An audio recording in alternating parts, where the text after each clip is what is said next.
This is our chicken apritada. I will show you how to cook it. This is just the finished product. This is how it came out after I cook it. So watch my video, and this is just my version.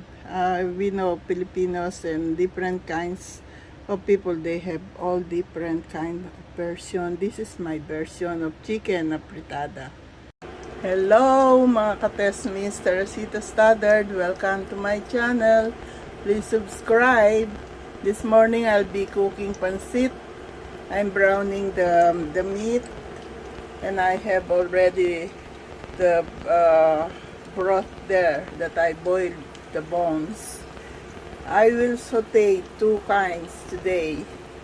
The pancit, there's the pancit, and also the chicken. I will use mushroom, carrots, and potato for the chicken. There's the chicken, and that's the mushroom. I will add it to our pancit. And one more thing I will use for our pancit is they call this kohlrabi. It comes with the cabbage family, so I can use the leaves for the pancit. And I will cook this round thing, kohlrabi, different, separately. I will also use celery for the pancit. So I think that's enough vegetable for our pancit. I already browned the meat for the pancit, and now I'm browning the chicken for our apritada, chicken apritada.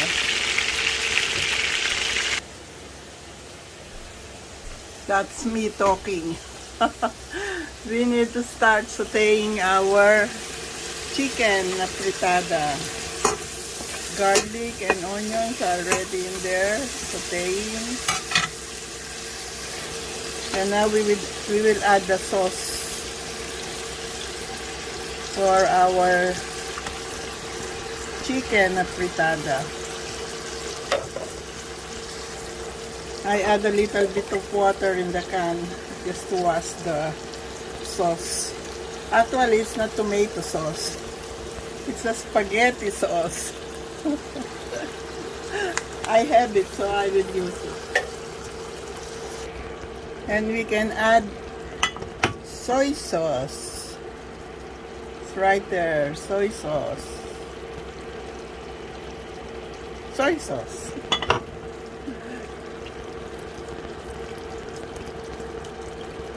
You don't need to add salt. Just add the soy sauce. And now this tastes better because I use spaghetti sauce. We will stir it, and then we can add our chicken that we browned it earlier. Or just now, before I cook. There. This will be so good.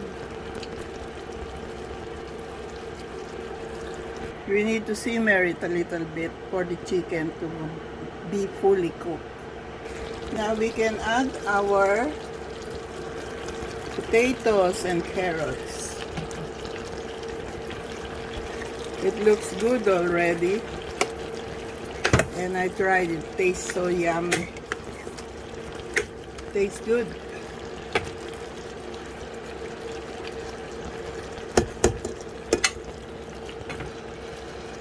Let's cover it. I add one small bell pepper from our plants on our deck. So there's our chicken apritada. It's ready. Whatever we call it, apritada, but I don't know. Mechado is different. I cook beef for mechado, and this one is chicken apritada, and it's so good. I also add cut mushroom on top. This is just my version. It's whatever I'm doing here. It's my version. The mushrooms are optional, but our chicken apritada is ready. So I can turn it off now. Still boiling. And thank you for joining me, Teresita Stoddard. Please subscribe. Happy day, happy night, happy life, happy, peaceful, and healthy world to all. Let's all be blessed by our Almighty God. Thank you. We all love you. Thank you. You're so very kind to us. Thank you. Thank you. You're so very kind to us. Thank you. Thank you. You're so very kind to us. Thank you.